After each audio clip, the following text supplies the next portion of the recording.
Gosto muito do estado de Mato Grosso, acho que aqui tem uma cultura belíssima, né? E como está crescendo o estado, então assim, a contabilidade ela tem tudo a ver com o estado, porque ele está crescendo, está num ritmo acelerado.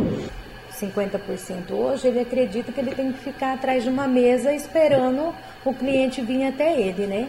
E o que eu acho que não é mais assim, a ideia não é essa, a ideia é você ir atrás dele, você ir até ele, disponibilizar um horário melhor, um entendimento melhor sobre a empresa dele, os impostos, o que fica melhor para ele. Então, assim, não é só o contador que tem que saber, acho que é mais assim, dedicação mesmo, né? É gostar da profissão.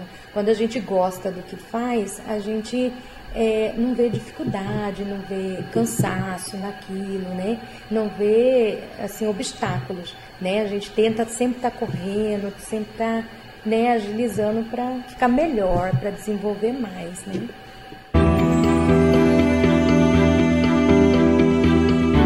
Eu gostaria de mandar para minha mãe, primeiramente, porque a minha mãe fez parte da minha trajetória e faz até hoje.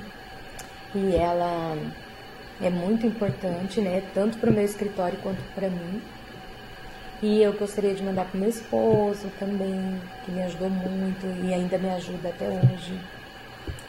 Assim, para Deus mesmo, porque eu acho que a gente tem que ter religião quando tem algum